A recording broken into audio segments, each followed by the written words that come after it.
शिकायला जायचंय आणि मला हॉस्टेलला राहायचंय. 4थी मध्ये तिने सांगितलं की मला हॉस्टेलला राहायचंय, बाहेर शिकायला जायचंय. का ग बाई? तर म्हणे माझ्यासारख्या इथे किती मुलांचं शिक्षण होतं, हां, तर मला बाहेर जाऊन शिकायचं आहे, तुम्ही मला हॉस्टेलला राहायला ठेवा. आणि तेव्हापासून तिचे निर्णय ती घ्यायला लागली.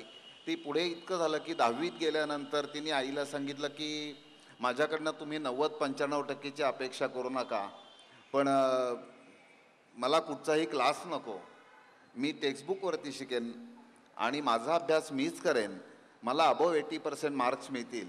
आणि आई सुट्टीत आल्यानंतर मी अभ्यास करणार नाही, तूही मला शिकवू नकोस. आणि तिला 82% मार्क्स मिळाले होते. छोटी असताना ती म्हणायची कुठनं दुर्बुद्धी झाली सावित्रीबाई फुल्यांना शाळा काढायची मुलींसाठी, म्हणून आज आम्हाला शाळेत जायला लागते. त्यानंतर मुलांनाही आपापल्या जाणीवा होत असतात. मुलगा मोठा झाला, तो 12वीत गेला आणि 12वीची परीक्षा जवळ आली होती. 26 जानेवारीला भुजला भूकंप झाला, आपल्या सगळ्यांना माहिती आहे. आणि मुलगा भुजला गेला, पुण्यात सदन कमांडच्या आर्मीमध्ये गेला आणि त्यांना सांगितलं की आम्हाला तुमच्याबरोबर, माझे 10 मित्र आहेत, आम्ही 10 मित्र आहोत, आम्हाला तुमच्याबरोबर भुजला यायचं आहे. तर आणि भुजला गेला. 3-4 दिवस त्याचा काही संपर्क नाही. म्हटल्यानंतर एक दिवस रात्री तिथल्या ब्रिगेडियरचा फोन आला की तुमचा मुलगा आमच्याबरोबर काम करण्यासाठी भुजमध्ये आला आहे आणि तो इथे खूप छान काम करतायत. ती मुलं, लहान मुलं आहेत ती, पण खूप छान काम करतायत. साहजिकच आमच्या घरात फोन नव्हता, शेजारी फोन आला. त्याने बोलावून घेतलं आणि सांगितल्यानंतर हिला खूप रडू आलं की अशा ठिकाणी अजूनही भूकंप होत आहेत, आणखीन अशा परिस्थितीमध्ये हा मुलगा आपला भुजमध्ये गेला आहे. आणि दुसरं दुःख साहजिक आई म्हणून वाटलं की 12वीची आता परीक्षा इतकी जवळ आली आणि माझा मुलगा भुजला गेला आहे, आता याचं कसं व्हायचं, 12वीत नापास झाला तर काय होईल. मी क्षणामध्ये तिला समजावलं की रेणू, एक विचार कर की आपला मुलगा गेला नसता अशा वेळेला तरच तो आपला मुलगा आहे का नाही, किंवा का गेला नाही याच्याविषयी आपल्याला विचार करण्याची गरज आहे. दुसरं गोष्ट की तो वाईट कामासाठी गेलाय का, तिथे जाऊन त्याच्यामुळे समजा एक जीव जरी वाचला तरी त्याच्या आयुष्याचं सार्थक झालं असं मला वाटतं. फार फार तर काय होईल रेणू की तो परीक्षेत नापास होईल. 12वीला किती मुलं बसतात परीक्षेला, अशा मुलांपैकी किती मुलांच्या मनामध्ये येतं की देशावरती आपत्ती आलेली आहे, आपल्यासारख्या एखाद्या गावातल्या समाजावरती आपत्ती आलेली आहे, तर त्या ठिकाणी आपण स्वतःहून कामाला जावं. हे जेव्हा आपल्या मुलाला वाटतं त्यावेळेला ती आपल्यासाठी अभिमानाची गोष्ट असली पाहिजे असं मला वाटतं. आणि म्हणून तू अजिबात चिंता करू नको. आणि तुम्हाला सांगायला आश्चर्य वाटेल, तो 15 दिवसानंतर तिथे 15 दिवस त्यांनी काम केलं आर्मीबरोबर. परत आल्यानंतर त्यांनी मला बोलावून घेतलं होतं पुण्यामध्ये की तुम्ही माझ्याबरोबर या राहायला, आणि मी परीक्षेला बसू शकत नाही, मला सगळं तिथलं चित्र दिसतंय डोळ्यासमोर. आणि तो हताश झाला होता. मी त्याला म्हटलं काही काळजी करू नकोस, मी तुझ्याबरोबर इथे आहे आणि तू परीक्षेला बसणार आहेस आणि तुला डिस्टिंक्शनचे मार्क्स मिळणार आहेत. मी तुम्हाला सांगतो की त्याला 73% मार्क्स मिळाले 12वीला. आणि पुढे त्याला ILSला गेला, तो LLB झाला, थ्रूआउट फर्स्ट क्लास मिळाला, पुढे LLM झाला. आता तो लॉमध्ये PhDला रजिस्ट्रेशन करतोय आणि लॉ कॉलेजला सध्या लेक्चरर आहे.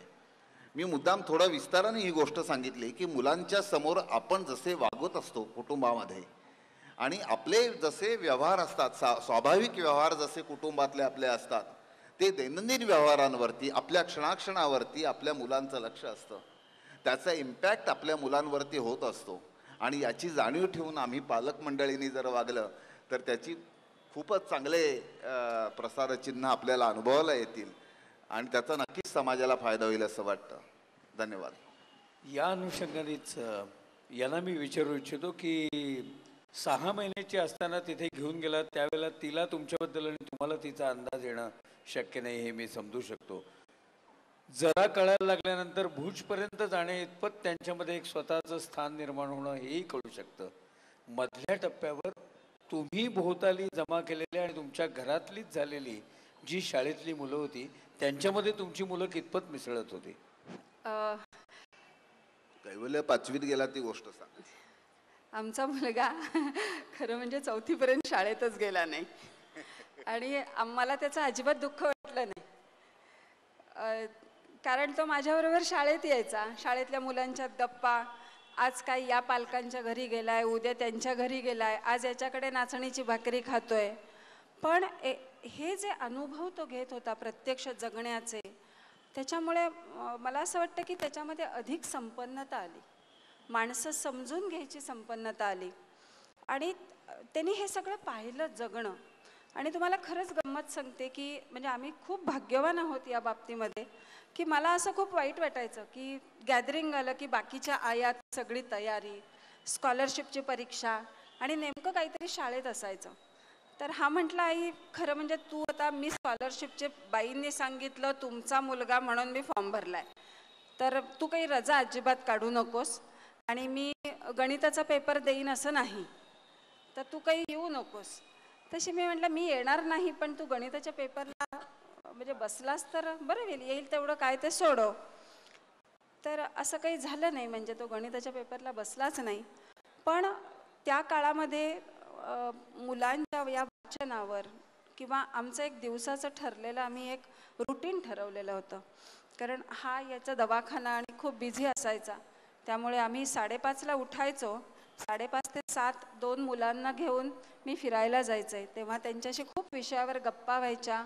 रोज कुठेतरी नवीन ठिकाणी जायचो. 7ला संध्याकाळी जेवायचो आणि 7:30 ते 9:30 ते त्यांचं काम करत असायचे आणि मी फक्त त्यांच्या शेजारी बसलेली असायचे. मी कधीही त्यांचा अभ्यास घेतल्याचं मला आठवत नाही आहे. म्हणजे कधीही पहाटे उठवल्याचं आठवत नाही, किती वेळ जागा सांगितल्याचं आठवत नाही, ते आजपर्यंत. मला असं वाटतं की आपलं कशामध्ये काय आपण केलं पाहिजे हे समजण्याची ताकद मुलांमध्ये खूप लवकर आली. आणि कैवल्य आमचा 4थीच गेला आणि एक दिवस तो मला असं म्हणाला, आई मला तुझ्याशी बोलायचं आहे. तर मी म्हटलं बोल ना, मी काहीतरी काम करत होते. तर तो म्हटला, आई मी 5वी तिथे राहणार नाही. हिचं कारण वेगळं होतं, त्याचं कारण वेगळं होतं. तशी मी म्हटलं म्हणजे मग काय करणार. तशी तो नुकताच शाळेत जायला लागला. तशी मी म्हटलं परत नाही जाणार तू शाळेत. तशी म्हटला नाही, मी शाळेला माझ्या आजी आजोबांकडे जाणार, म्हणजे माझ्या आईबाबांकडे. तशी मी म्हटलं का रे.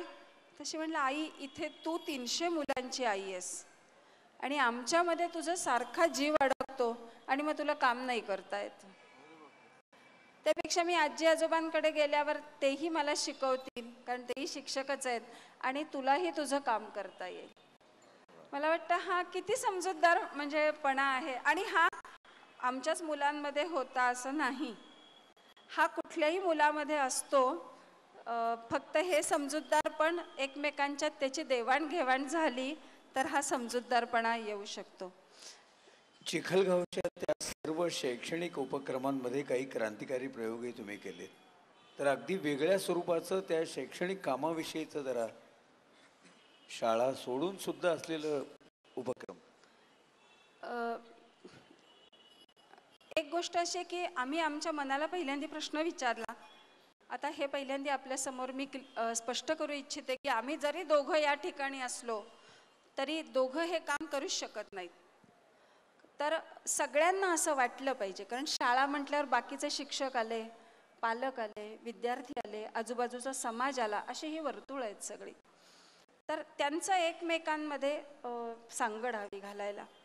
तर त्यामुळे सगळेच जण एका जाणीवेने भारावले गेले आणि त्याच्यामुळे एक अगदी अनौपचारिक वातावरण तिथे निर्माण झालं. आणि हे वातावरण निर्माण झाल्यामुळे आम्ही पहिल्यांदा ठरवलं की शाळा कशासाठी, म्हणजे आपल्या शाळेचं उद्दिष्ट काय आहे. एक नक्की ठरलं की 10वीचा निकाल हे आपलं उद्दिष्ट नाही. मग उद्दिष्ट काय, तर ठोस उद्दिष्ट ठरलं की इथून मुंबईकडे किंवा शहराकडे जाणारा इथला लहान मुलामध्ये अशी कौशल्य विकसित करायची की ज्यामुळे इथलं मूल इथल्या मातीत राहील आणि आपल्या गावाचा विकास करेल.